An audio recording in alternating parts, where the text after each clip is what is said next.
Hello दोस्तों, इस video में हम समझते हैं परमाणु त्रिज्या क्या होती है और सहसंयोजक त्रिज्या क्या होती है इसके बारे में। तो वीडियो को अंत तक देखना। चलिए अपन स्टार्ट करते हैं। दोस्तों, हम बात करते हैं परमाणु त्रिज्या, एटॉमिक रेडियस के बारे में बात कर लेते हैं। ठीक है, क्या होता है समझिए ध्यान से। जैसे आपको पता हो तो ये है नाभिक, और नाभिक के चारों ओर इलेक्ट्रॉन घूमते हैं। उन रास्ते को हम क्या बोलते हैं? कोश बोलते हैं, कक्षा बोलते।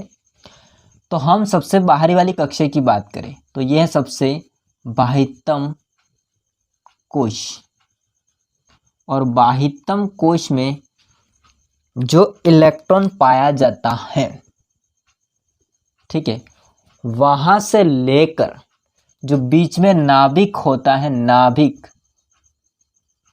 वहां तक की जो दूरी होती है ये वाली, इस दूरी को हम बोलते हैं परमाणु त्रिज्या।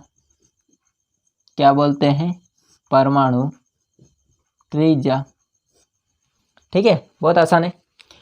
तो नाभिक के केंद्र से, नाभिक होता है उसके केंद्र से इलेक्ट्रॉन युक्त बाह्यतम कोश की दूरी, तो इलेक्ट्रॉन सहित बाह्यतम कोश की दूरी, नाभिक से जो बाह्यतम कोश में उपस्थित इलेक्ट्रॉन है वहां से दूरी, ये जो दूरी होती है इसको हम क्या बोलते हैं? त्रिज्या।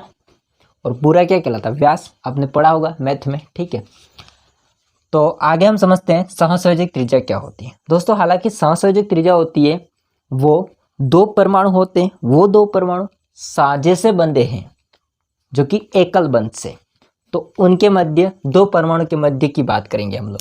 जैसे हम मान लेते हैं कि हमने ले लिया हाइड्रोजन। ठीक है, तो एक परमाणु है आपका ये रहा जो कि हाइड्रोजन का, और दूसरा हाइड्रोजन का परमाणु है वो उससे साझे से बंधा हुआ है, मतलब सहसंयोजक बंध से बंधा हुआ है, इस प्रकार से। ठीक है, हालांकि छोटे मोटे बन गए तो समझ लेना, बाकी दोनों परमाणु सेम होते हैं। अब इसमें इस परमाणु का नाभिक ये रहा, इस परमाणु का नाभिक ये रहा, मतलब ये स्थिति होगी कुछ और ये स्थिति होगी कुछ। ठीक है, दोनों जो आपके परमाणु के नाभिकों के मध्य जो दूरी होती है, इसको दोस्तों हम बोलते हैं, इस दूरी को हम बोलते हैं अंतरनाभिकीय दूरी। इसको हम क्या बोलते हैं? अंतरनाभिकीय दूरी।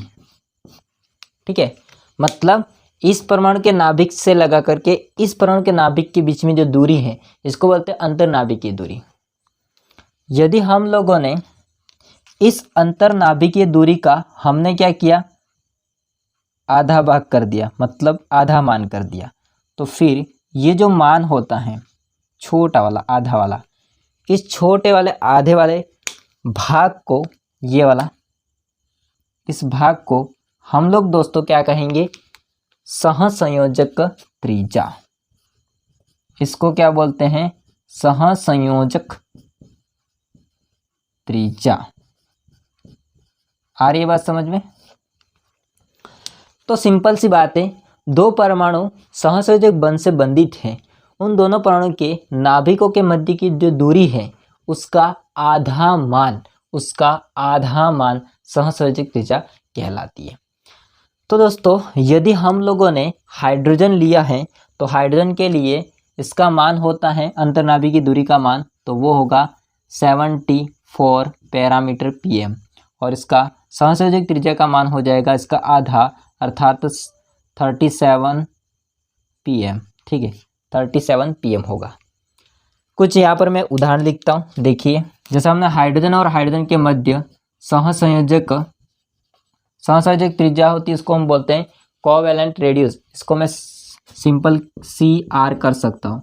इसका जो मान होता है वो कितना होता है? 37। ठीक है, 37 पीएम होता है। यदि मैंने बात कर ली Cl के मध्य, Cl और Cl होते हैं उसके मध्य, Cr कितना है? Cr का मतलब वही कोवैलेंट रेडियस, सहसंयोजक त्रिज्या, तो ये होती है 99।